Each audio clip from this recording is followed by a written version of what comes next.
Chapter 27. Stanley dug his shovel into the ground. His hole was about 3.5 feet deep in the center. He grunted as he pried up some dirt, then flung it off to the side. The sun was almost directly overhead. He glanced at his canteen lying beside his hole.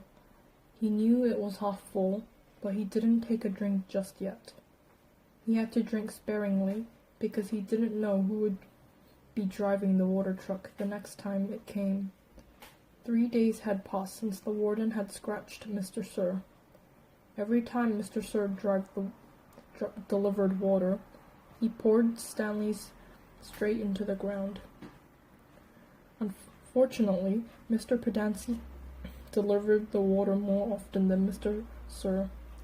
Mr. Pedanski was obviously aware of what Mr. Sir was doing, because he always gave Stanley a little extra. He'd fill Stanley's canteen, then let Stanley take a long drink, then top it off for him. It helped, too, that Zero was digging some of Stanley's hole for him. Although, as Stanley had expected, the other boys didn't like to see Stanley sitting around while they were working.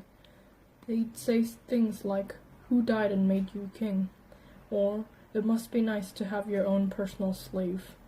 When he tried pointing out that he was the one who took the blame for the sunflower seeds, the other boys said it was his fault because he was the one who spilled them. "I risked my life for those seeds," Magnet had said, "and all I got was one lousy handful."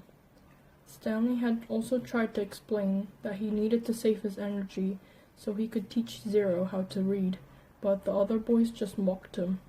"Same old story, ain't it, Armpit?" X-Ray had said. "The white boy sits around while the black boy does all the work. Ain't that right, Caveman?" "No, that's not right," Stanley replied.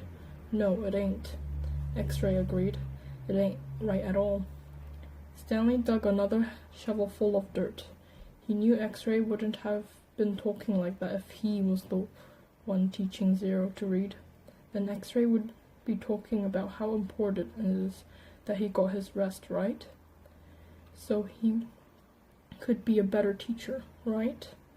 And that was true. He did need to save his strength so he could be a better teacher, although Zero was a quick learner. Sometimes, in fact, Stanley hoped that the warden was watching them with her secret cameras and microphones so she'd know that Zero wasn't stupid as everyone thought. From across the lake he could see the approaching